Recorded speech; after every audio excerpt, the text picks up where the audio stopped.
Buenas tardes. Bueno, daros las gracias por seguir aquí a estas horas. Nos ha quedado a todos claro que esto sigue siendo el Club de los Hipermotivados, ¿vale? Y vamos a empezar la mesa de prevención secundaria de fracturas. Bueno, deciros que a las dos moderadoras aquí presentes, moderar esta mesa nos hace mucha ilusión, porque en los años que llevamos dedicándonos al enfermo frágil fracturado, pues de los dos ponentes hemos aprendido mucho y muchos años, y muy bien, ¿vale? Para nosotras es un honor estar aquí.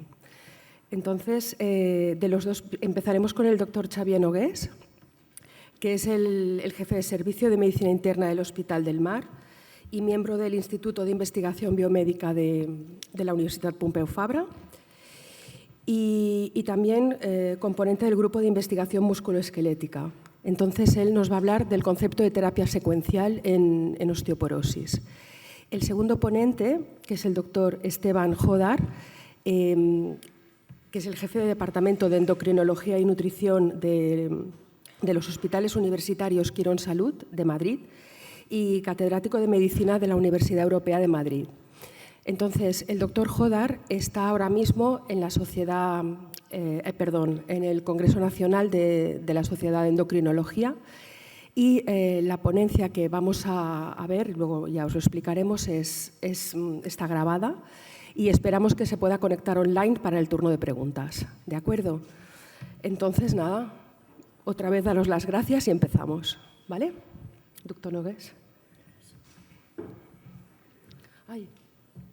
No, perdona, res.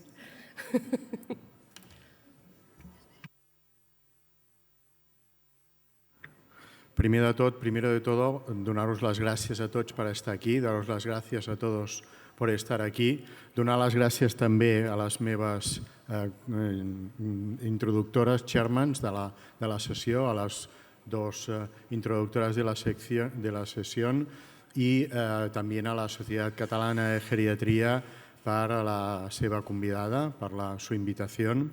Y lo que voy a hablar, seguiré en castellano porque sé que hay gente de fuera y por lo tanto, y como se ha hecho durante la mañana, yo lo que voy a hablar es de la parte de la prevención secundaria de la fractura. Fractura en general osteoporótica, específicamente fractura de fémur, pero dentro de lo que es la fractura osteoporótica. Y es una de las partes también muy importante, como hemos visto esta mañana, en el proceso de lo que es las FLS, las unidades de ortogeriatría. No tendría sentido tener una muy buena unidad de ortogeriatría que tuviera cura del paciente, cuidado del paciente con fractura, si después no le damos un tratamiento preventivo para que no se vuelva a fracturar. Y eso es algo que nos lo tenemos que poner muy en la mente y de hecho en el Registro Nacional de Fractura es uno de los indicadores, ¿no?, del tratamiento post-fractura cuando se van a casa para evitar esa segunda fractura. Estos son mis conflictos de interés. Y antes que nada, también me gusta sacar esta diapositiva en muchos de los foros para que se vea que no todo es un fármaco con lo que tenemos que tratar a nuestros pacientes. La fractura, lo que es la fractura es el último evento, pero tiene una serie de condicionantes que van a favorecerlo y que si no tratamos todos ellos, evidentemente no vamos a conseguir reducir ese número de fracturas. Y que pasa desde un tema tan sencillo como es la alimentación, por un tema hormonal, un tema como es el ejercicio y el estilo de vida, que eso nos hace tener una buena masa ósea. Aquí, por lo tanto, hemos de quitar elementos como son el tabaco, como es el alcohol, incrementar la dieta rica en calcio, porque si no, no vamos a conseguir una buena masa ósea.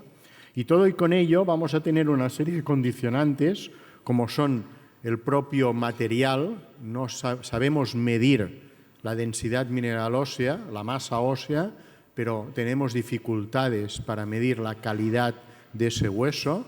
Y sabemos que hay algo muy importante, y es que las fracturas van relacionadas con la edad, y van relacionadas con la edad precisamente porque hay un deterioro de la calidad de esos huesos a medida que nos hacemos mayores. Por lo tanto, algo muy importante como es la propiedad de los propios materiales del hueso, es algo que de momento aún no tenemos claro cómo medirlos.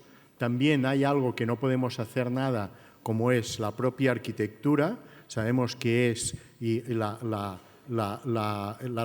inclinación, por ejemplo, del fémur se ha relacionado muy fácilmente con que gente que tiene caídas, pues porque unos se rompen y otros no se fracturan, y alguno de los factores es la propia arquitectura o inclinación del ángulo femoral.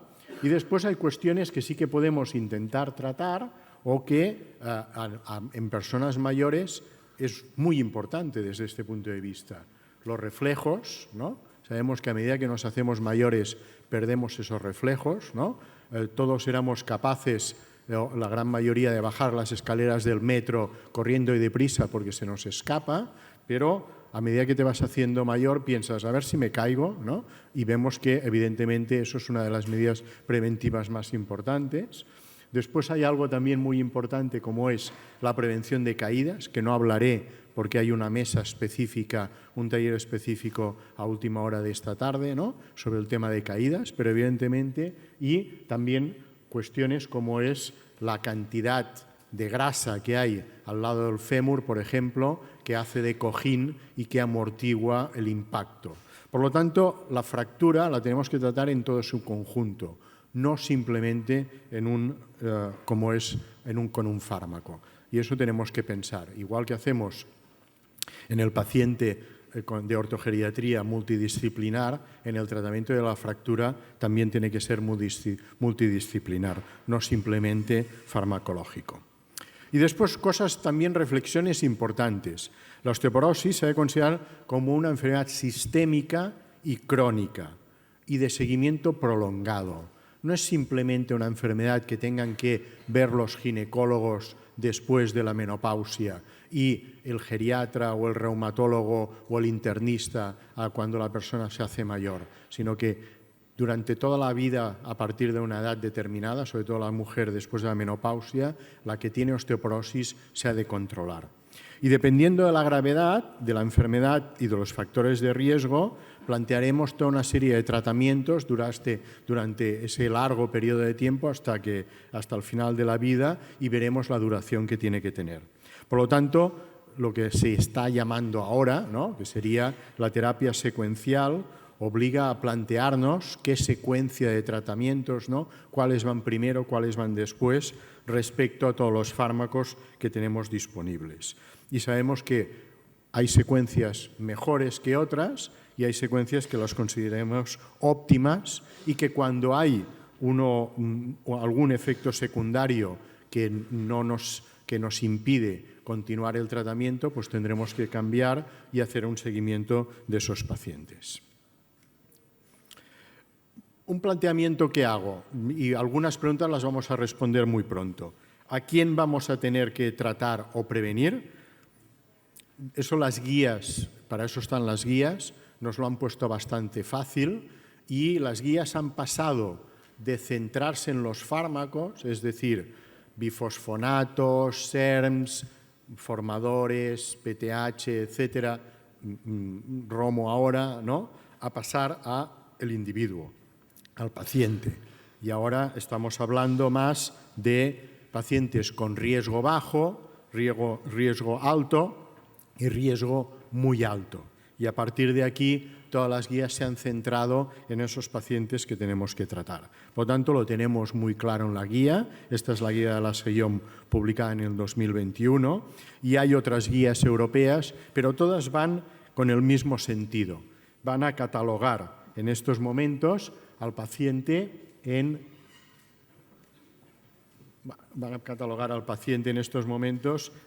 riesgo muy alto, alto riesgo y bajo riesgo. Fundamentalmente hay algo que sí que tenemos que mentalizarnos si no nos queremos aprender todo, y es que el paciente de muy alto riesgo es aquel paciente que ha sufrido una fractura por fragilidad en los últimos 12 meses, ¿de acuerdo? Y que ya tiene otras fracturas. El de alto riesgo es el que esa fractura previa ya hace más tiempo de esos 12 meses, y el de bajo riesgo sería el que, a pesar de tener osteoporosis, no ha tenido hasta entonces ninguna fractura. Y con esto más o menos lo tendremos centrado. Después podemos ver si la densitometría está por debajo de -3 o está en -2 o el FRAX, etc. Pero para centrarnos un poco en estos tres modelos de paciente, yo creo que el antecedente de la fractura reciente es lo que nos va a diferenciar entre uno y otro paciente. ¿Y qué es lo más importante respecto a la respuesta al tratamiento? Lo más importante es que no vuelva a tener una fractura. De ahí que la prevención secundaria ha pasado a ser el punto capital en el tratamiento de la osteoporosis. Evitar una segunda fractura.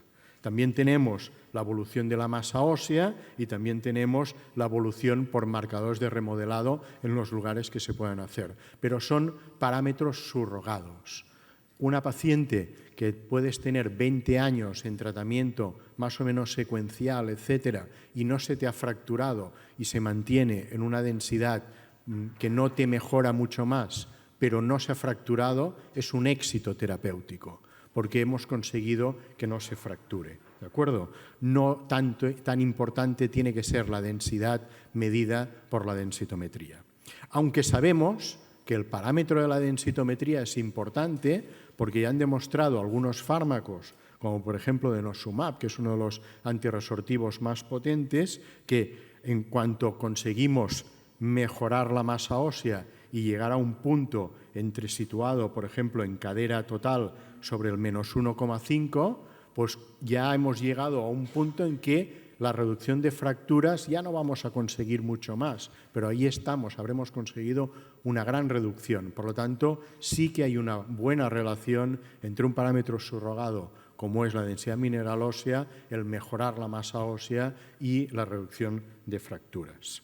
Y también sabemos que la edad es muy importante y sabemos, como os decía antes, que hay dos grandes factores muy claramente relacionados: las fracturas, la edad por encima de 75 años y aquellos pacientes que ya tienen también una densidad muy baja.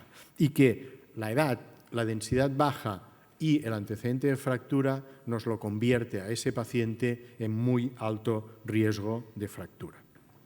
Por lo tanto, me salgo de esto porque no era la charla, sino simplemente era algo introductorio. La secuencialidad. ¿Por qué le llamamos secuencialidad? Porque es una enfermedad crónica, la osteoporosis, y así la tenemos que considerar. Es una enfermedad que la administración de fármacos no debe ser necesariamente permanente, podemos hacer descansos, pero conociendo qué descanso y cuánto tiempo tiene que durar, y que no siempre el fármaco puede ser el mismo, podemos ir cambiando a lo largo de la vida de esa persona, de ese paciente. Y que tenemos que tener muy claro que vamos a interrumpir el tratamiento si es necesario cuando el cambio riesgo-beneficio se invierte, es desfavorable. Vuelvo otra vez a la guía de la SEIOM nos lo dice muy claramente, ¿no? Cuando la secuencialidad en el tratamiento puede ser, por ejemplo, en los pacientes de bajo riesgo en los que empezamos con una terapia hormonal o con un SERM, pues pueden llegar hasta los 65, 70 años, que es cuando empieza a haber un riesgo de fractura de fémur, porque recordemos que los SERMs, por ejemplo, no protegen de la fractura de cadera, solo de la vertebral, o podemos llegar a un máximo de 8 años, o cuando empieza a tener riesgo de fractura femoral y a partir de aquí pasar a otro antirresortivo potente. O bien, en pacientes de muy alto riesgo, si empezamos con un tratamiento formador, que después veremos, teriparatida o romosozumab, como tenemos ahora, pues sabemos que son 2 años de teriparatida, o un año de romo, pero después tenemos que hacer algo más, no lo podemos dejar sin, y las guías ya lo tienen claro cómo se tiene que evolucionar. Yo después haré un poco de paréntesis respecto a mi reflexión sobre esta secuencialidad. Y algo muy importante que tenemos que tener también muy claro, los fármacos tienen un mecanismo de acción y cada uno es diferente y tenemos que conocerlos muy claramente. Los bifosfonatos, que todos conocéis probablemente, tienen un mecanismo de acción que quedan depositados dentro de la matriz ósea, siguen estando allí durante un tiempo, pero después dejan de tener actuación. Y por lo tanto, ya nos lo enseñaron algunos estudios clásicos, como era el FLEX, en que la densidad mineral ósea se mantiene, pero después, cuando lo pierdes, ya cesas el tratamiento, deja de tener efecto y el paciente empieza a perder masa ósea. Pero igual pasa con el zoledronato endovenoso. 3 años de tratamiento y cuando dejamos el tratamiento vuelve a disminuir al cabo de 1 o 2 años. Y eso es algo que lo tenemos que tener muy presente. Y, hablando de mecanismo de acción, denosumab, antirresortivo potente, anti-RANG ligando, todos sabéis que es subcutáneo cada 6 meses, pero que es cada 6 meses, no cada 12. Por lo tanto, cada 6 meses se tiene que administrar el fármaco, porque si no, deja de bloquear al RANG ligando y empiezan a aparecer osteoclastos nuevos y, por lo tanto, existe una caída en la masa ósea porque vuelven a aparecer el osteoclasto a resorber masa ósea. Por lo tanto, no es una falta de efectividad del fármaco, es una falta de que cuando ya deja de tener acción a los 6 meses, se tiene que administrar otra inyección subcutánea, si no perderemos su efecto. Por lo tanto, tenemos que conocer muy bien los fármacos que vamos a dar. Y con teriparatida, por ejemplo, algo similar, es un anabólico que no tiene efecto residual, pero su efecto empieza a perder si no continuamos con un tratamiento con bifosfonatos o con un antirresortivo. Por lo tanto, también lo mismo, vamos a dar 2 años de tratamiento anabólico, pero tiene que seguirse con algo más. No lo podemos decir que ya está, que no tiene que hacer nada más.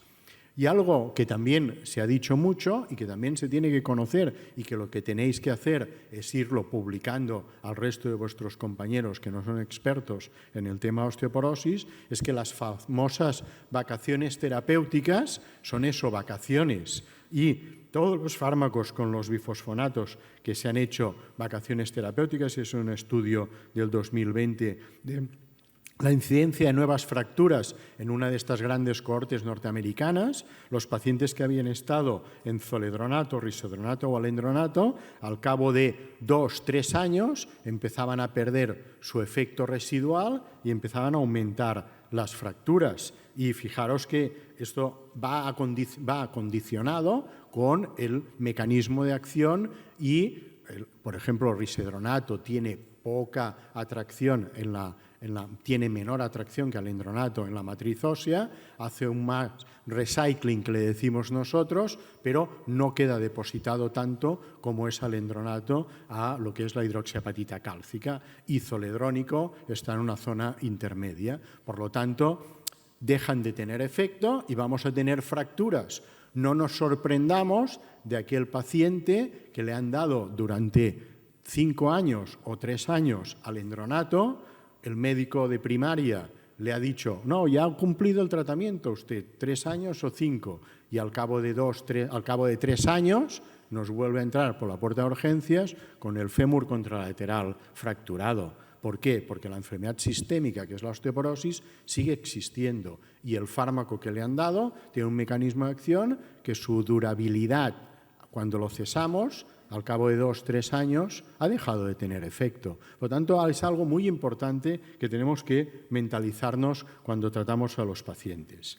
Y a nivel de secuencialidad, hay algunos estudios que nos han dado claramente la norma de por dónde ir. Y en este estudio, que es el Data Switch, en el que se comparó teriparatida, denosumab y la combinación de los dos, empezando o bien con teriparatida, que es un formador, o bien que es un denosumab, que es un antirresortivo, o combinando los dos, resultaba que la mejor combinación era o bien combinando los dos, pero eso es una cuestión muy cara y que solamente se puede hacer en casos muy específicos, o era mejor empezar con el anabólico teriparatida y continuar con denosumab, que no al revés, con denosumab y pasar a una teriparatida a un anabólico. Por lo tanto, este ya nos enfocaba un poco hacia dónde ir en el tratamiento secuencial.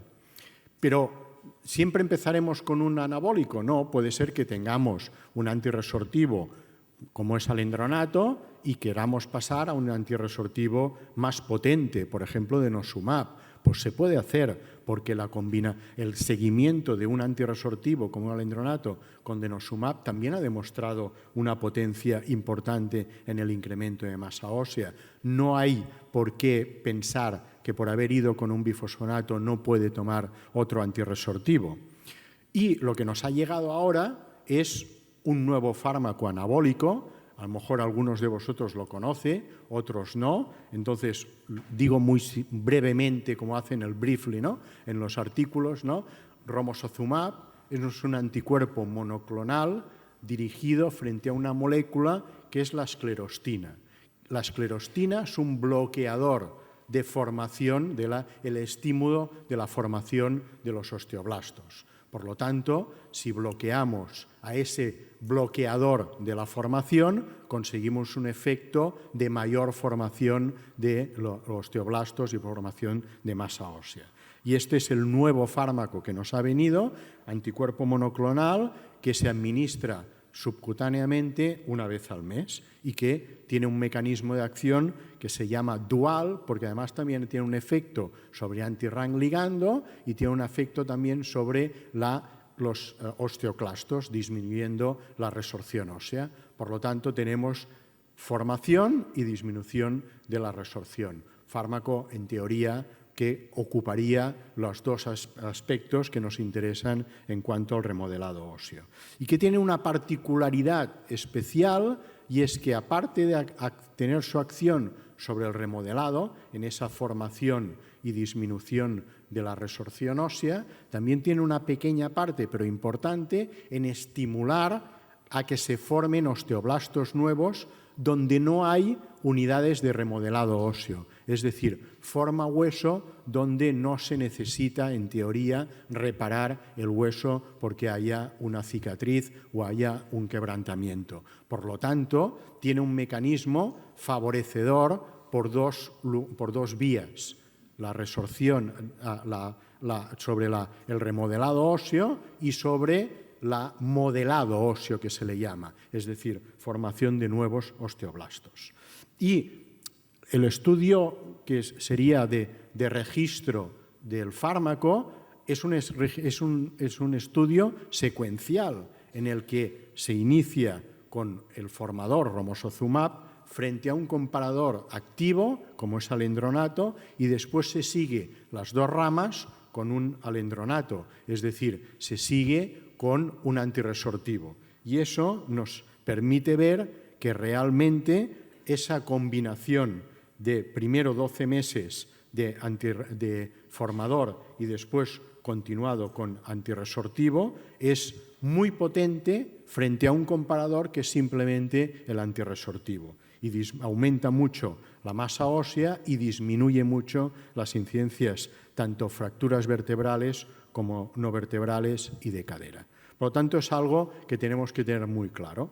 Y el propio fármaco también ha hecho un otro estudio, en lugar de compararlo con un comparador como es el alendronato, que ha sido el de registro, por lo menos aquí en Europa, también se ha comparado frente a placebo inicialmente, lógicamente tendría que salir bien y salió bien, pero después con un seguimiento con un antirresortivo muy potente como es denosumab.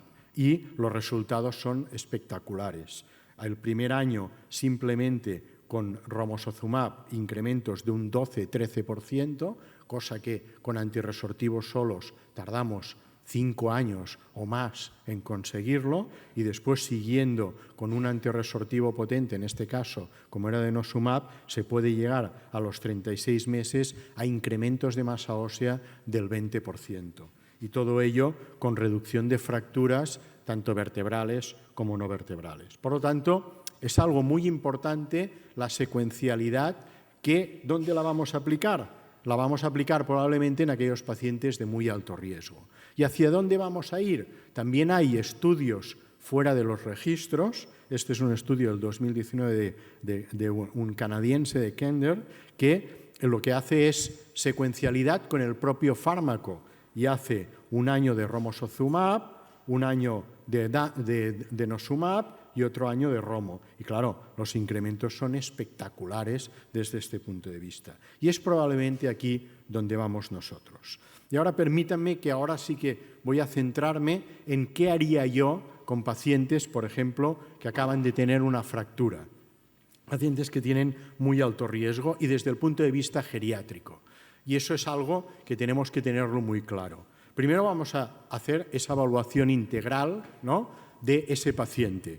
Y nos podemos encontrar con un condicionante o con varios condicionantes. Uno de ellos es la edad, la situación previa, el estado de fragilidad que ha salido durante esta mañana, ¿no?, las comorbilidades que tiene, la cantidad de fármacos que lleva, si ha realizado tratamientos previos o no y, evidentemente, su función renal.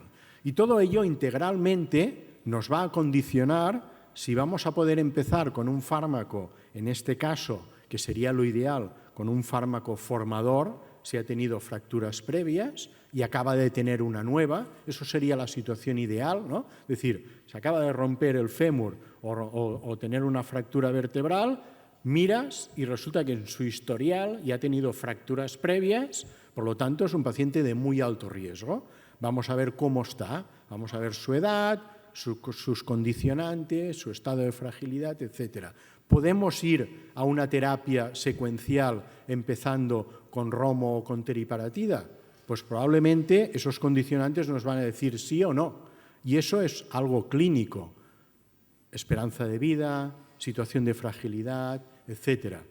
Que no podemos empezar con esa situación ideal. Nos iremos a una alternativa que sería o el ZOL endovenoso, que recordemos que a veces simplemente con una sola dosis es suficiente, o 3 dosis, o 6 en algunos casos, o empezar con denosumab si tiene una función renal tocada, por ejemplo, o no tenemos posibilidades de hacerlo en hospital de día. Eso como alternativa, pero la primera sería intentar darle el tratamiento mejor para ese paciente. Y después, al cabo del año de romo, nos iríamos a un antirresortivo potente. En este caso yo diría un ZOLE o un DEMAP. Como alternativa pondría el endronato, pero intentaría que fueran fármacos de antirresortivos potentes como DEMAP o zoledronato. Recordemos que los bifosfonatos por vía oral se absorben simplemente un 1%, por lo tanto van a tener muchos condicionantes en el paciente mayor. Que se lo tome, que no se acuerde de tomarlo en ayunas, que a lo mejor tiene problemas digestivos y no se absorbe lo suficiente, etc. Por lo tanto, esa situación tiene que ser así. Y en el paciente en el que utilizamos alternativa de muy alto riesgo, pues zoledronato durante 3 años, a los 3 años reevaluarlo, si tenemos marcadores lo reevaluamos, o bien en el paciente que ya le hemos puesto denosumab porque por problemas renales no podemos poner un DEMAP, o por otros condicionantes, mantener el DEMAP de por vida, porque probablemente la esperanza de vida de ese paciente será menor de lo que nosotros vamos a gastar con el tiempo de seguridad o de posibilidad con el denosumab. Pero siempre asegurándonos que el denosumab se ha de dar cada 6 meses, que no se puede olvidar de darlo. Y en el paciente de alto riesgo, que no ha tenido una fractura previa, aquí probablemente no haría falta. Probablemente no es un paciente de muy alto riesgo o de riesgo inminente y no ha tenido fracturas previas. Por lo tanto, empezaríamos con antirresortivos potentes, como es un zoledrónico o un denosumab, pensemos que en estos momentos los fármacos más eficaces en cuanto a reducción de fracturas serían los parenterales subcutáneos o endovenosos, y la alternativa más estándar sería el alendrónico o el risedronato, y reevaluarlos, el zoledronato como siempre a los 3 años, con el condicionante ese de que yo digo siempre, a veces hay pacientes mayores que han tenido una fractura que dices, en tu entredicho, piensas, yo no sé si el año que viene esta persona va a poder venir, porque o por la familia, o por los condicionantes, o porque va a estar en una residencia, etcétera, etcétera, y el desplazamiento va a ser difícil y tal. Bueno, al menos ponémosle un zoledrónico endovenoso. Pongámosle un zoledrónico endovenoso y con eso ya tendremos cubierta esa etapa, por lo menos durante un tiempo, ¿de acuerdo? Pero si puede venir, pues hagámosle 3 años, o el denosumab, hagamos ya también un tratamiento a largo plazo y no cambiemos, porque en estos momentos no tenemos claro, después del DMAP, con qué tenemos que cambiar. Y hay algo muy importante, es que si hacemos algún descanso, como os he dicho antes, con alendronato o risedronato como tratamiento estándar, los marcadores de remodelado nos van a permitir, en alguna forma, cuando empiezan a subir, decir, está perdiendo efectividad, está dejando de haber fármaco en la matriz ósea, vamos a empezar otro ciclo de 3-5 años, o vamos a empezar con otro bifosfonato, sea endovenoso, o con otro antirresortivo, sea subcutáneo. Por lo tanto, este sería un esquema práctico diferenciando pacientes de muy alto riesgo con fractura previa o bien pacientes sin fractura. Y como conclusión es deciros, la osteoporosis es una enfermedad crónica, sistémica y que necesita un tratamiento personalizado a cada individuo. Los protocolos son los protocolos, las guías son las guías, pero tú eres el médico y estás delante de un paciente. Y lo que tienes que tratar es al paciente y no en sí a la enfermedad. Tiene que ser secuencial, de larga duración, sabiendo que la enfermedad va a durar para toda la vida, y sobre todo tratar a todos los pacientes de alto y muy alto riesgo. Si se interrumpe un tratamiento por algún motivo, el que sea, es obligado saber qué tratamiento están tomando y cuáles son los riesgos de esa interrupción, y que se tiene que volver a colocar otro tratamiento o el mismo porque va a perder el efecto al cabo de poco tiempo. Y que la secuencia ideal, la mejor, la que dirías, yo qué quiero para mí, es tratamiento anabólico primero, con un antirresortivo potente después, y eso sería lo ideal, en el mundo ideal, para todos los pacientes que han tenido una fractura, que son de muy alto riesgo y que han tenido ya fracturas anteriores. Muchas gracias.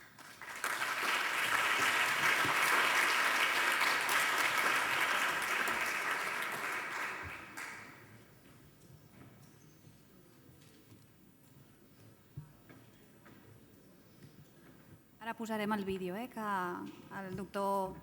el doctor Jodar lo tenemos en el Congreso en Canarias y nos ha hecho la grabación, después sí que estará en el turno de preguntas.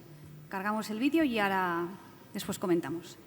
Alargaremos un poquito, porque más que alargar hemos empezado un poquito más tarde después de comer, alargaremos un poquito esta mesa, en lugar de acabar a las 4 acabaremos, yo creo, 4:15, 4:20, ¿vale?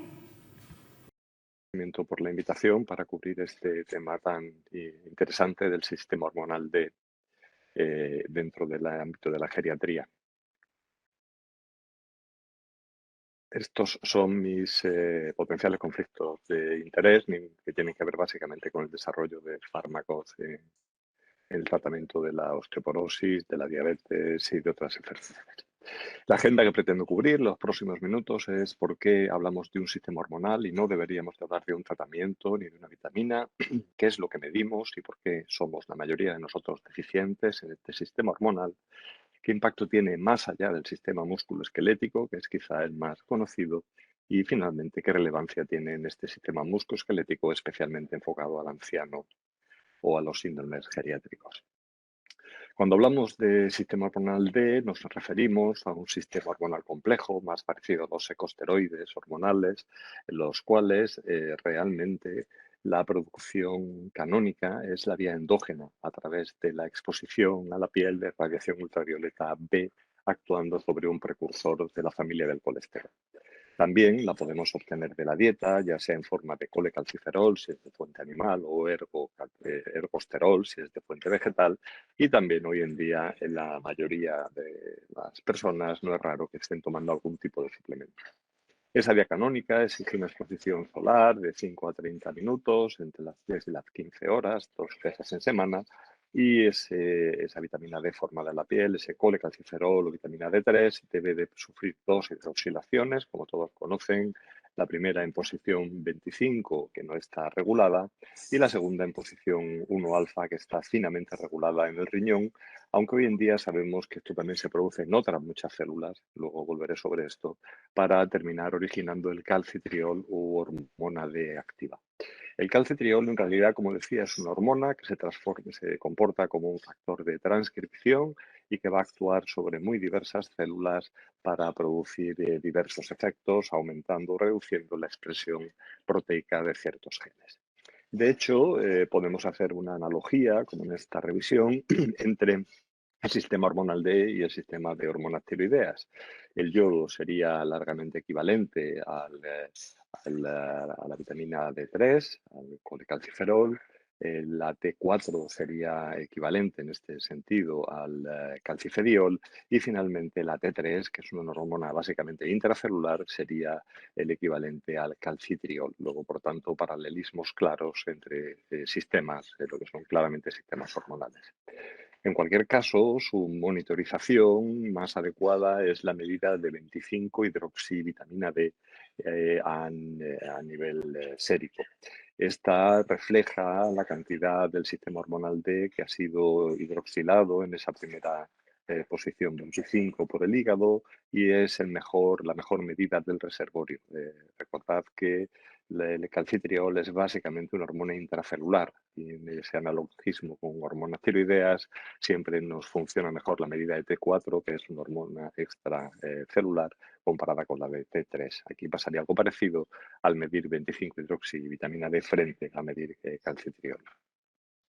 Sea como fuere, la realidad es tozuda y primero fue mostrado en ancianos institucionalizados, en residencias, posteriormente en ancianos que vivían en la comunidad, posteriormente en adultos que estaban ingresados en plantas de medicina interna, posteriormente en adultos sanos y finalmente incluso en niños y jóvenes hay una enorme proporción de la población que es insuficiente en este sistema hormonal. Hay revisiones que muestran que ese porcentaje va del 25 hasta prácticamente el 80%. Las causas de esa insuficiencia son bien conocidas. Por encima de una latitud 36, como es el caso de nuestro país, la producción de vitamina D en invierno es prácticamente de cero.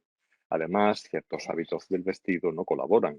Y por otra parte, si no se suplementa, como se hacía con esta cerveza de Milwaukee, en vitamina D, estamos prácticamente lejísimos de la capacidad de poder obtenerla de la dieta. Habría que ser un campeón capaz de tomarse 12 sardinas diarias, 30 tazas de leche, 20 yemas de huevo o unas 33 lonchas de queso suizo de 28 gramos. En cualquier caso, tampoco se recomienda un cribado, generalizado de la población del déficit de vitamina D, aunque diversas sociedades, tanto de endocrino como de hueso, recomiendan hacerlo en situaciones en las que hay sospecha de déficit, y eso incluye a toda la población geriátrica, especialmente si tienen factores de riesgo adicional como poca exposición solar, debilidad muscular, tendencia a las caídas, historia de fracturas osteoporóticas o obesidad, que es otro gran factor de riesgo, igual que las pigmentaciones más oscuras de la piel. Así que si ponemos en conjunto lo que hemos hablado hasta ahora, una vía canónica que es básicamente relacionada con la exposición solar, que nos origina colecalciferol, podemos también ingerirlo de la dieta, en ese caso alcanzará el hígado por el sistema linfático, una hidroxilación generalizada en posición 25 y una segunda hidroxilación tanto en el hígado como en otras células que sea responsable de esas acciones. Acciones que vemos en la parte derecha. Vuelvo a insistir, se trata de un factor de transcripción que actúa acoplado al receptor X del ácido retinoico y que una vez unido a su receptor buscará zonas concretas del material genético sobre las cuales, por una parte, inhibirá la expresión, como es el caso, todos conocemos, de PTH, 25-hidroxivitamina D activa, calcitriol, reduce la expresión de acción de PTH, o activará la de otros, por ejemplo, todas las proteínas que están implicadas en la absorción eficiente de calcio. Sea como fuere, sabemos que además de esos efectos generalizados, son más de 200 o 300 los genes sobre los que vitamina D mantiene algún tipo de control y que van desde, como estamos viendo, aspectos óseos, también aspectos metabólicos, como es el caso de la producción y también la sensibilidad a la insulina, la absorción intestinal de calcio, resistencia muscular, manejo de calcio y fósforo a nivel renal, clave, luego volveré a esto, sobre la regeneración epitelial y luego los efectos que quizá llamen hoy en día más la atención, que son los inmunomoduladores y los que pueda tener sobre el cáncer, además de los que tiene a nivel del sistema nervioso central. Así que cuando hablamos de efectos no clásicos de la vitamina D, ya no solo hablamos de lo que vemos en la parte izquierda, que hoy en día es ya una certeza, son múltiples los estudios experimentales que demuestran que una adecuada concentración de vitamina D es clave para que el sistema inmune innato sea menos agresivo y esté más focalizado en actuar contra agresores como bacterias o virus, como sabíamos clásicamente que pasaba con la tuberculosis, y cómo en cambio reduce la acción de las células dendríticas y por tanto la exposición de antígenos a la inmunidad adquirida. Sobre esta, además, también sabemos que tiene un efecto más tolerogénico sobre el que ya volveremos. Pero es que además, como vemos en la parte derecha, se acumulan los conocimientos de ciencia básica que demuestran que el sistema hormonal D, que el calcitriol, es capaz de reducir la proliferación, de controlar la apoptosis y de alguna manera de tener relación con el control de la aparición de diversos cánceres, como es el caso de los de próstata o los de mama o los de colon, que quizás sean los que están más estudiados, aunque su relación se establece con otros muchos. Obviamente todo eso tiene mucha relación con los funciones geriátricos, pero insisto, quizá el más conocido es la acción sobre el sistema inmune. Lo que podemos decir es que sobre la inmunidad innata, que estaríamos viendo en la parte izquierda, lo que conseguimos es que los macrófagos sean más activos, sean capaces de producir más sustancias viricidas y antimicrobianas como la catelicidina o la defensina humana beta 2 o que tengan más capacidad de fagocitosis y por tanto se comporten como un sistema más inteligente, menos de amplio espectro, digamos, y más dirigido. Además, se reduce la expresión y la maduración de las células dendríticas, reduce la expresión del HLA, eso hace que se ofrezcan menos antígenos al sistema inmune. Por tanto, vamos a tener también menos actividad y menos producción de los linfocitos B y de las células plasmáticas, pero es que además sobre los T se produce un cambio en la expresión, vamos a tener una expresión mucho menos citotóxica, con menos TH1 y TH17 y mucho más inmunoreguladora, con TH2 y T reguladores, que esto no significa que vaya a reducir la inmunidad, sino que va a limitar los daños asociados a la respuesta inmune inflamatoria ante cualquier agresión. Desde ese punto de vista estamos hablando de probablemente claramente una hormona tolerogénica. Pero sí quiero insistir en que no produce, digamos, inmunodeficiencia en esta experiencia, en este experimento, en el que se testa cuál es la modulación del transcriptoma de células inmunes, o sea, qué sustancias se producen ante una agresión inmune en tres situaciones experimentales, en una en la que se da vitamina D antes de la infección, otra en la que se da después de la infección y otra en la que se da antes y después. El resumen, por no aburrirles, es que desde luego lo que mejor funciona es que nuestras células inmunes tengan suficientes cantidades de calcitriol antes, durante y después de una infección para producir, digamos, un perfil de proteínas que nos defienda de esa infección. Ni que decir tiene que la producción de ese calcitriol intracelular está a expensas de que existan adecuadas concentraciones de 25-hidroxivitamina D sérica. Recuerden, hoy sabemos que esas células inmunes son capaces de producir calcitriol porque tienen 1-alfa-hidroxilasa, pero siempre que en la sangre las concentraciones que hemos dicho que eran reservorio del sistema, 25-hidroxivitamina D, estén en concentraciones adecuadas. Pero son otros muchos los órganos, aparatos y sistemas que están modulados por el sistema hormonal D y que son de enorme relevancia en la geriatría. Uno de ellos es la protección cardiovascular. Hoy en día sabemos que el sistema hormonal D controla de alguna manera los flujos de los canales de calcio, que son vitales en la función de las células musculares cardíacas. Sabemos que es también capaz de regular el ciclo celular y la síntesis de péptidos natriuréticos arteriales y el balance de fibroblastos y, por tanto, el grado de fibrosis que pueda aparecer. Pero quizá lo que sea mejor conocido, además de sus efectos en la pared vascular o en la diferenciación de células musculares lisas, es su inhibición del sistema renina, angiotensina, aldosterona, que les muestro en la parte derecha. Calcitriol, acoplado a su receptor, es capaz específicamente de regular a la baja la expresión del gen de renina, y todos saben que la mayoría dos de los grandes grupos de antihipertensivos que tenemos están dirigidos a reducir esa actividad. Así que desde ese punto de vista, experiencias tan sencillas como exponer al sol a población anciana institucionalizada ha demostrado que es capaz de reducir la presión arterial. Además, sabemos que no solo esos efectos clásicos de los que hablamos sobre el eje cardiovasculorenal, hay también, probablemente mediados por la expresión de FGF23, una molécula que tiene enorme interés en los últimos tiempos, igual que Cloto, es capaz de reducir la proteinuria, lo que puede que esté mediado en parte tanto con lo que les hablaba de FGF23 como de la inhibición del sistema renina-angiotensina, y además tener un efecto importante reduciendo la actividad del inflamasoma, que también saben que tiene un rol vital. No puedo extenderme en los efectos adversos renales, pero la activación de angiotensina 2 llevará a una actividad excesiva de TNF, y este factor produce un círculo vicioso entre inflamación, fibrosis y respuesta hipertensiva.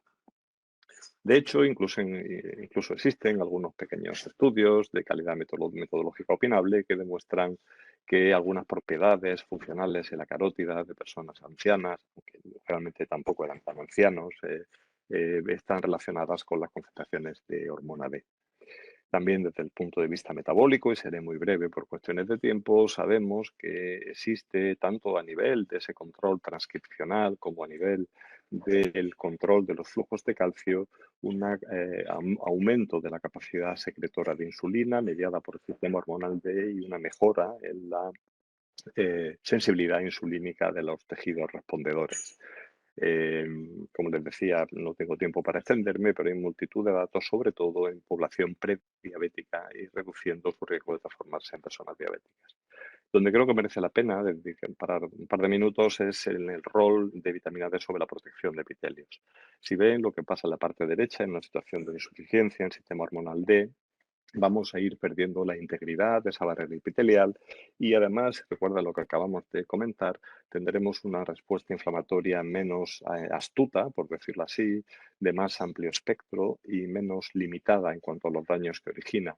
Por tanto, una situación probablemente poco feliz que favorece la disbiosis intestinal porque esos epitelios no funcionarán adecuadamente, pasarán microorganismos que no sean excesivamente beneficiosos si se produciera una reacción inflamatoria crónica de bajo grado.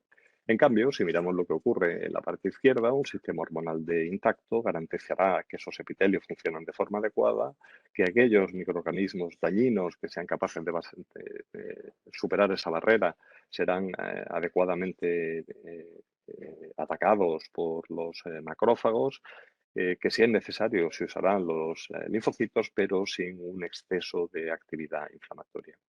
En este sentido, creo que es importante señalar esta publicación en la que un modelo knockout de receptor de vitamina D demostró que proteínas tan importantes como la claudina o ZO1 reducen su expresión y por tanto son vitamina D dependientes cuando estamos mirando, en este caso específicamente, el epitelio del pulmón, que también comprenderán que está sometido al estrés del contacto con múltiples microorganismos y con la polución. De hecho, modelos de daño pulmonar, de síndrome de distrés respiratorio agudo del adulto, modelos experimentales, demuestran que vitamina D tiene un beneficio en esos modelos inducidos por daño por lipopolisacáridos y que lo hace a través de la regulación del sistema renina-angiotensina, también como comentábamos antes, que hace a nivel renal, y esto ya imaginan que también lo pone en relación con sus potenciales efectos beneficiosos en la tormenta inflamatoria y la activación del sistema renina-angiotensina que ocurre en la infección COVID. Más llamativo aún, si cabe, es la relación que existe entre la hormona D y la microbiota. Por cuestiones que ya acabo de comentar, vivimos en equilibrio con la microbiota. El tener adecuados niveles de vitamina D significa que no nos vamos a pelear de una forma demasiado agresiva con ella y hoy en día sabemos que necesitamos realmente llevarnos bien con la microbiota para que los productos tróficos que produce sean los adecuados, para que las células epiteliales también estén en un ambiente adecuado y el sistema inmune se encuentre en equilibrio. Los cambios tanto de microbiota como de sistema hormonal D pueden ser responsables de los cambios en el epitelio y, como decía antes, a partir de ahí de disbiosis y pasos de microorganismos más dañinos.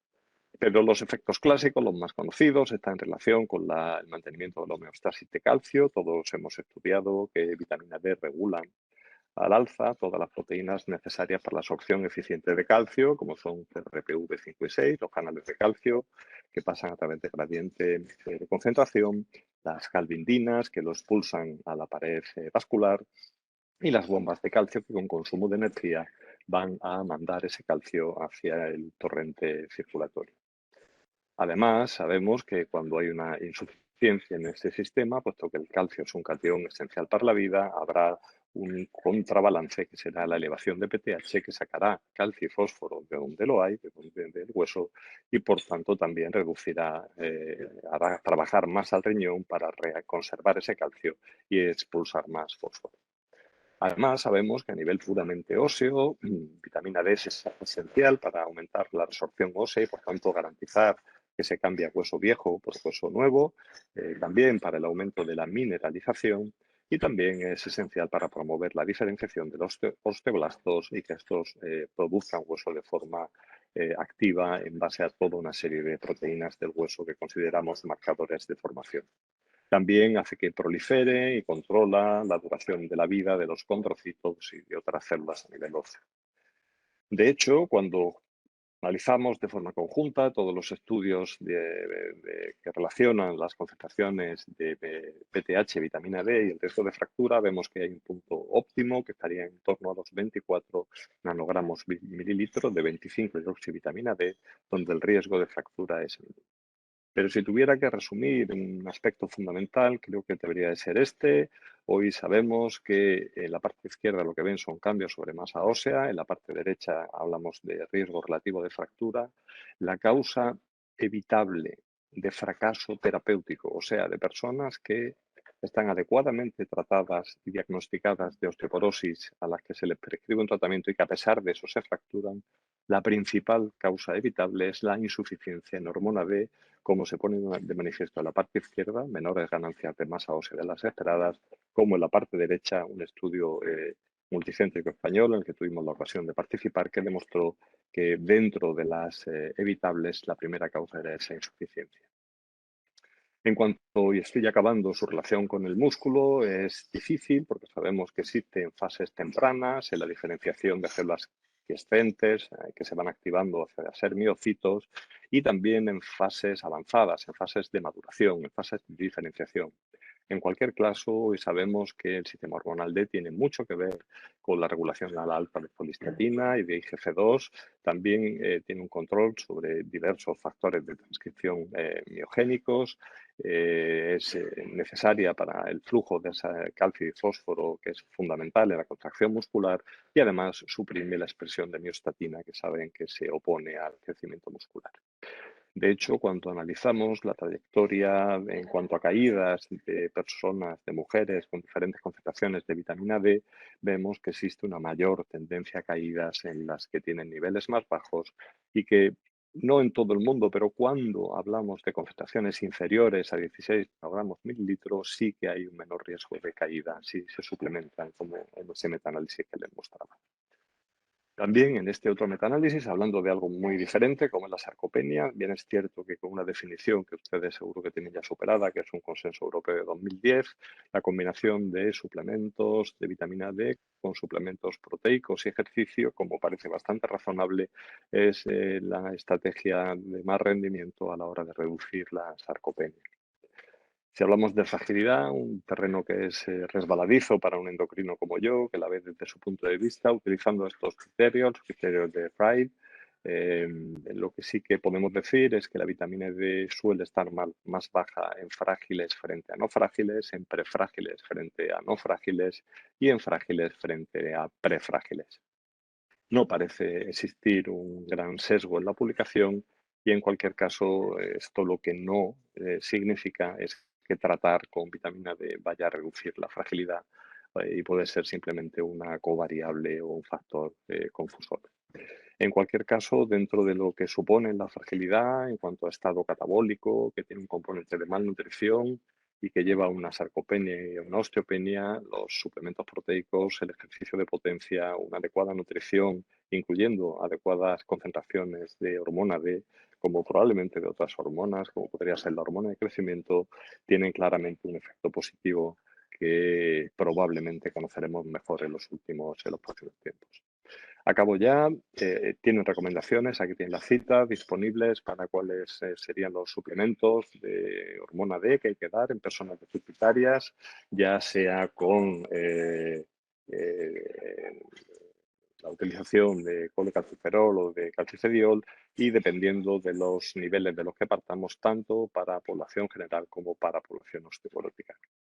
Acabo diciendo que esto no es una bala mágica que vaya a acabar con todos los problemas, pero lo que les pongo aquí no son mis palabras, solo la conclusión de estos autores en Nutrients que dicen que hay múltiples evidencias epidemiológicas, experimentales y biológicas que apoyan la hipótesis de que los suplementos de vitamina D podrían ser efectivos en prevenir y tratar la sarcopenia y otros problemas asociados a la edad adulta avanzada, a los ancianos y a la fragilidad.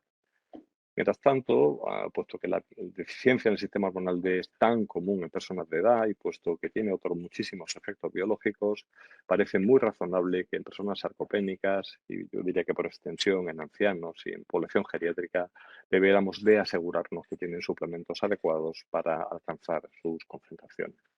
Muchas gracias por su atención.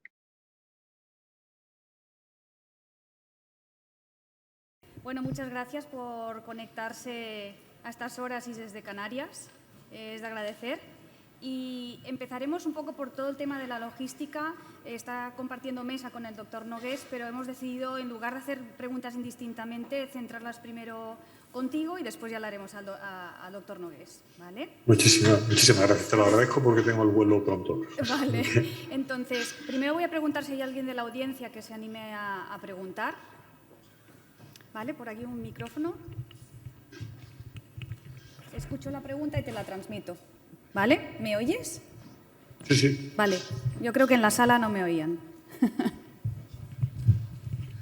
Buenas tardes, muchas gracias, doctor Jodar. Yo soy Diana Vejero del Hospital del Mar. Tengo una pregunta respecto a... ¿Considera que hay un nivel de suplementación de vitamina D de niveles que, no habiendo hipercalcemia, no sean recomendables? Porque a veces, por comodidad, pautamos a los pacientes hidroferol, por ejemplo, 2 veces al mes y hay personas que pues bueno, pues que lo metabolizan menos y tienen niveles más altos, 60 o hay y no tienen hipercalcemia. ¿Considera que esto podría no ser favorable? O, es decir, ¿nos pasamos por arriba a veces o no? Vale, te transmito la pregunta. Vale. ¿Cómo te llamas, perdona? Diana Ovejero. Vale. Diana Sí. Ovejero, ¿vale? Pregunta que en los pacientes que no tienen riesgo de hipercalcemia, el hecho de suplementar con vitamina D, entiendo, paciente deficitario, ¿no? O por conseguir niveles más altos buscando un objetivo que no sea meramente el del hueso, si tenemos mayor riesgo, comentabas tú, ¿no? Quiero decir si hay algún nivel que no sea favorable, o sea, un Vale. nivel por arriba que no sea De acuerdo. favorable, es decir... Si en tu opinión hay algún nivel de hidroxivitamina D por encima del cual no sea recomendable suplementar. Sí, bueno, a ver, hay niveles que son tóxicos y si vamos y miramos cuáles son los niveles del buen salvaje que sigue viviendo una vida natural, como algunas tribus del Pacífico o algunas tribus en el Caribe o en Centro Sudamérica, sus niveles están más bien cerca de los 55 a 60 nanogramos mililitro. Los vigilantes de la playa, que tienen un trabajo tan excitante, ¿verdad?, también suelen tener niveles que superan los 45 o 50. Y desde luego esos serían niveles que yo creo que no hay que suplementar. También creo que limitar el entusiasmo. En general, en población general, creo que asegurar que los pacientes estén por encima de 20 nanogramos mililitros es razonable. Ahora bien, en pacientes y yo incluiría la fragilidad, con riesgo de caída y con osteoporosis, creo que hay que asegurar que esos niveles estén por encima de 30 nanogramos mililitro durante todo el año, lo que nos obliga a tenerlos en un rango probablemente entre 30 a 60 para que no tengan periodos en los que bajen por debajo de 30 o por debajo de 20. Muy bien, muchas gracias. ¿Alguna pregunta más en la sala? ¿No? Sí, te has de acercar aquí. Te paso a Teresa Casanova, de nuestro grupo. Perfecto. Hola, doctor Jodar, buenas tardes.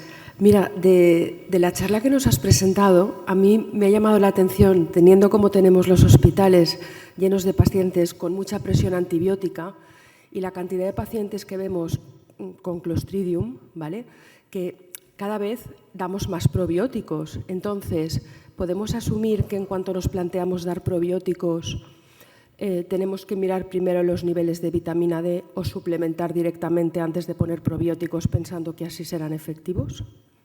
No sé.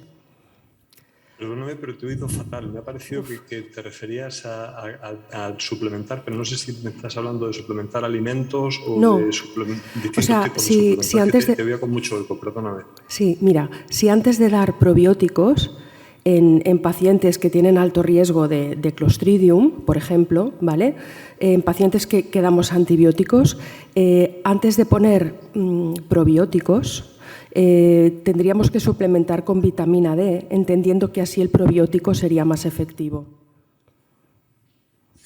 Sí, perdóname porque te sigo oyendo fatal, pero creo que tiene relación tu pregunta con los antibióticos, ¿es correcto? Sí.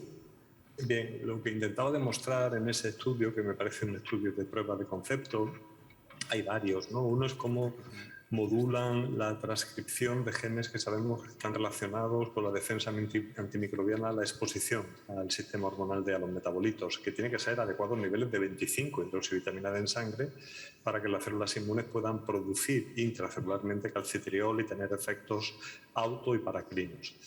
Y el segundo de ellos era el que, si recordáis, os mostraba cuáles eran los beneficios cuando se daban antes, durante o después de luego enfrentar a esa célula a un estímulo tóxico microbiano. Y lo que parece que tiene más rendimiento, lo que da mejores resultados es tener buenas concentraciones antes. Desde ese punto de vista, hombre, Yo no retrasaría en una persona que esté enferma o con indicación de un antibiótico el antibiótico para darle una vitamina D. Sí que sería razonable que las personas que tienen riesgo de infección tuvieran niveles más altos de vitamina D, y si se está tardando una infección, quizá asegurar que se alcanzan concentraciones de vitamina D de forma más rápida, y sabemos que algunos metabolitos lo alcanzan más rápidamente, como puede ser el caso de calcifediol frente a colecalciferol. Pues quizá podría ser una recomendación, pero desde luego nada de retrasar ningún tipo de tratamiento ni nada. Problemas de la conexión. Muchas gracias. Y yo quería acabar con un par de preguntas, más de aspecto práctico y pensando muy en el paciente geriátrico. Es decir, si tenemos en cuenta que la mayor parte de los pacientes geriátricos van a tener déficit de vitamina D, ¿para qué determinarla? ¿Lo suplementamos a todos?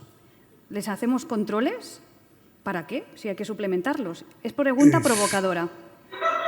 Bueno, a ver, aquí hay una lectura de fondo muy interesante. Hay una serie de recomendaciones para la población general que dicen que debieran de estar, sobre todo población geriátrica, probablemente tomando al menos 2.000 unidades de día de vitamina D de 3 o el equivalente de calcifediol, ¿no?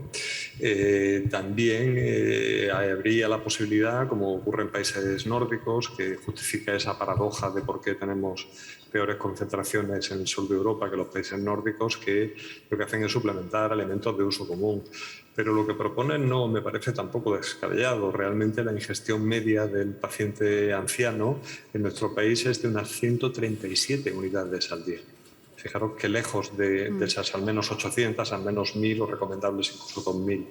Así que probablemente una suplementación razonable, sobre todo en un perfil concreto de paciente, que son pacientes institucionalizados o pacientes que tienen una vida camasillón o que no tienen una exposición al aire libre razonable. A mí no me parecería descabellada si no hay otra opción.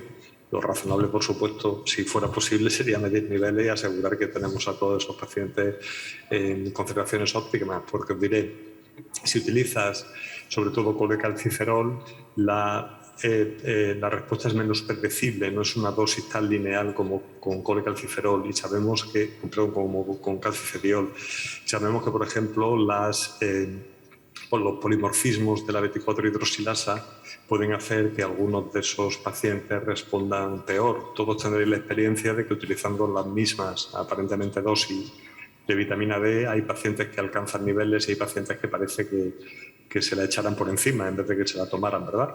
Y eso muchas veces se explica por esos polimorfismos de las enzimas encargadas de la regulación. Muy bien, perfecto. Muchas gracias. No sé si hay alguna pregunta más. Pues nos despedimos.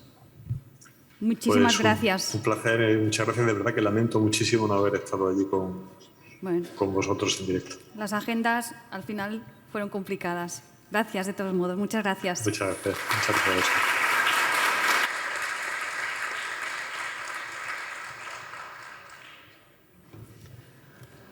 ¿Alguna pregunta sobre terapia secuencial? Muchísimas gracias por las presentaciones. Tengo 3 preguntas para el doctor. Bueno, lo que es. Debemos corregir, o más bien corroborar la corrección de los niveles de vitamina D para dar inicio al tratamiento con los bifosfonatos o tratamiento en general para la osteoporosis. Tras el evento agudo de la fractura, ¿cuál sería el momento idóneo para dar inicio al tratamiento con el zoledrónico? Y la tercera es, en pacientes con insuficiencia renal, en los que no consideremos candidatos para iniciar el denosumab, ¿podríamos plantearnos dar inicio al zoledrónico a menor dosis, quizás? Gracias. La primera, siempre tenemos que asegurar, me parece que era así, ¿no? Asegurar vitamina D en todos los tratamientos para la osteoporosis.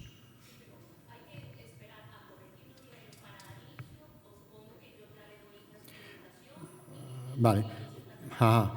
Probablemente el esperar, el problema es que todos los estudios que se han hecho siempre primero se han asegurado que hayan niveles adecuados de vitamina D.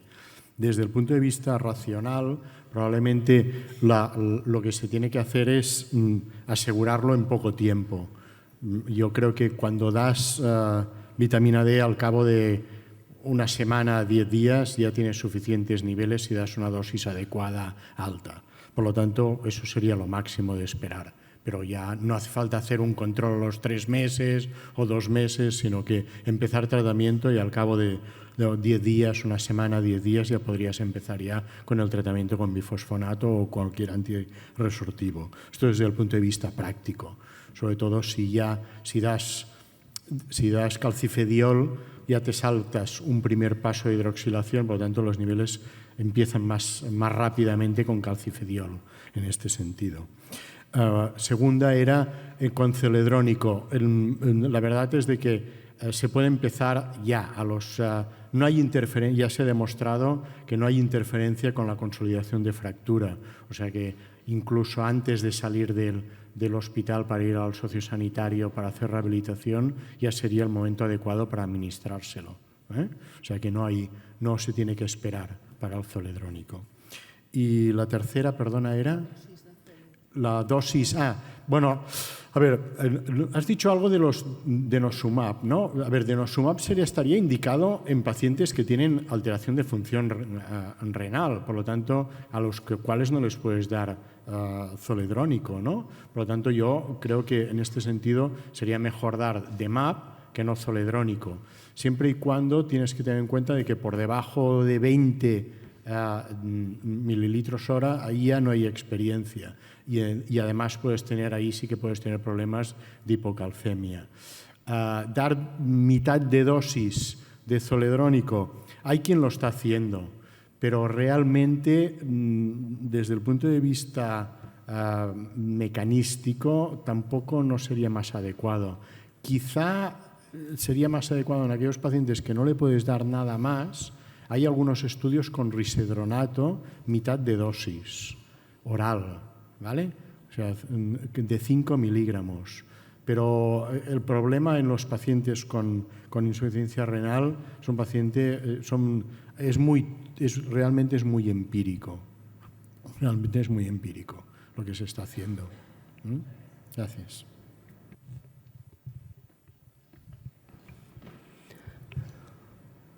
Doctora Llopis. Una pregunta para el doctor Nogués. Para el doctor Nogués. Si hay que tener algún tipo de precaución con romosozumab. Y luego otra pregunta es, paciente con alto riesgo de fractura, el seguimiento en consultas externas, ¿cada cuánto tiempo recomendaría y con qué? ¿Con una analítica? ¿Es necesario hacer densitometría? Gracias. Gracias. Mira, el Romo ha salido con una indicación de pacientes de muy alto riesgo y que no tengan riesgo cardiovascular, sobre todo haciendo una escala por el Regicor, ¿de acuerdo? En la que se incluye la edad, la hipertensión y el colesterol y que no superen el 10% en el Regicor, que es la que tenemos aquí.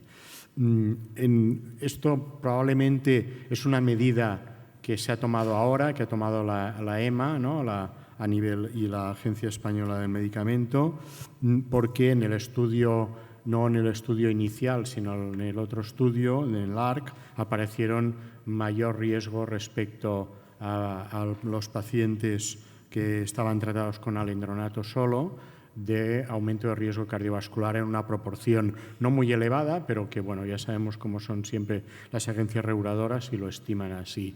Yo de entrada, hasta que realmente esto no se llega a liberar, igual que pasó con la teriparatida, que si el tema de los osteosarcomas y al final no han habido osteosarcomas, ¿no? Después de 20 años, pues probablemente pase algo similar con Romo. Es mi suposición, pero sí que de momento se ha de tener precaución con pacientes que hayan tenido eventos cardiovasculares, hipertensión arterial, dislipemia y hacer el Regicor del tanto por ciento de riesgo cardiovascular. Y en cuanto al seguimiento, esto ya depende un poco de cada unidad. Nosotros, por ejemplo, cuando ponemos un anabólico, una teriparatida, por ejemplo, hacemos una primera analítica más o menos cercana a los 2-3 meses para evidenciar que no hayan hipercalcemias y después ya hacemos un control al año con densitometría. Pero no haría falta, excepto para controlar esos efectos iniciales, ¿no? Doctor Castejón. Bueno, agradecer la exhaustividad en las ponencias de los dos ponentes. Doctor Nogués, tenía una pregunta amable para usted. En un escenario de longevidad como el que tenemos y el que nos espera, ¿cómo podemos argumentar que, por ejemplo, denosumab de por vida es una buena elección, es un buen argumento? ¿Por qué denosumab y por qué no otro fármaco? Aunque en parte lo ha contestado usted también, ¿eh? Simplemente era eso. Muchas gracias. Bien, a ver, yo me refiero, DMAP es un fármaco seguro, con seguridad a 10 años, ¿no? Si no lo abandonas, con efectos secundarios pocos, ¿no? En este sentido, y que en pacientes que teóricamente, a medida que nos hacemos mayores, nuestro filtrado glomerular va decreciendo, probablemente es mucho más seguro que bifosfonatos de por vida, ¿no? Aunque en ciclos. Pero sí que es verdad que, por ejemplo, con Zole se podrían ir haciendo ciclos de 3 años y parar 2 o 3 años, ¿no? O con alendronato, ciclos de 5 años y parar también un par de años. O sea que la secuencialidad en este aspecto, lo que me refiero es de que si tienes a alguien de 87 años, con buena calidad de vida, sin patologías que tú veas que va a tener un acondicionamiento de esperanza de vida más corta, que no es un MACA, que no es un pluripatológico, ¿no? Pues probablemente le puedes mantener ese tiempo de tratamiento y lo vas a preservar de fractura, que como hemos visto la fractura muchas veces es la puntilla, yo digo que es la puntilla del paciente mayor, ¿no? Por lo tanto, yo creo de que esa condicionante de decir, parece muy provocador, ¿no? De por vida, pero yo creo de que no tiene ningún impedimento de decirlo. Igual es muy provocador, pero... Doctor Cancio. Muchas gracias. Doctor Nogués, muchas gracias por la exhaustiva charla. Y le quería preguntar en relación al romo, ¿vale? Tenemos muy claro paciente de muy alto riesgo, mujer y las dos excepciones. Pero este grupo de pacientes con insuficiencia renal o incluso diálisis, que en poblaciones como China empiezan a salir publicaciones, ¿qué opina al respecto?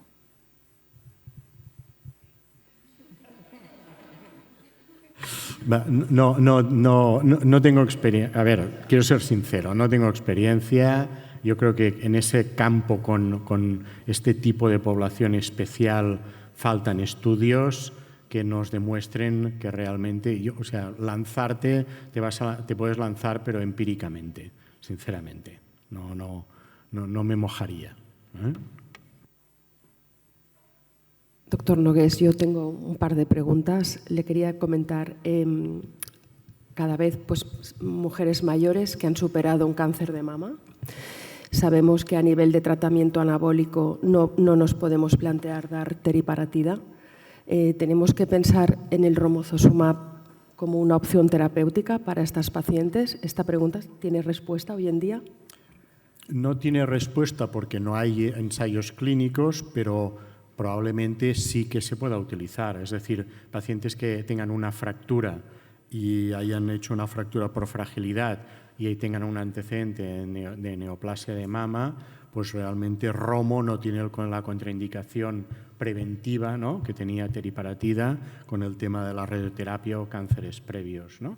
Por lo tanto, yo sí creo que romo es una alternativa. Y una última pregunta. Es decir, los aquí presentes yo creo que somos muy poco demandantes de densitometrías por el perfil de paciente que manejamos. Si bien es cierto que en cuanto te planteas una secuencialidad de tratamiento, tendremos que aprender a cuándo, por lo menos, valorar una densitometría y cuándo se tiene que pedir. Y supongo que en cada fármaco es diferente el momento. Si en esto nos puede dar una pincelada. Yo una cosa que sí querría decir es que en el paciente mayor, no me gusta decir anciano, en el paciente mayor valoremos siempre la cadera. Intentemos no valorar columna, porque realmente la columna pues, puede estar falsamente aumentada. Por lo tanto, y la cadera es donde nos va a permitir más una valoración más aproximada y además el riesgo de fractura de cadera es más alto en las personas mayores. Por lo tanto, es el lugar donde mejor nos va a predecir el riesgo de fractura. Y yo sí que haría densitometrías en estos pacientes, ¿no? Sobre todo para estimar el riesgo de fractura de cadera y la evolución. Probablemente tengamos en cuenta que no nos asustemos si con teriparatida el primer año nos disminuye en cadera, porque probablemente el segundo año va a empezar a mejorar y cuando hagamos el secuencial con un antirresortivo potente mejorará mucho más. Y con Romo pues puede pasar algo no similar, pero que no obtengamos tanto inicio de ganancia en la densitometría y en cambio a los 2 años, cuando ya le hemos añadido el antirresortivo, mejoren. ¿Y eso por qué es? Son porque se estimulan a unidades de remodelado que después se han de cerrar de alguna forma y empieza la mineralización secundaria. Por lo tanto, yo creo que a los 2 años es un buen tiempo para que una persona mayor tenga un control de densitometría después del inicio del tratamiento. Damos la mesa por finalizada.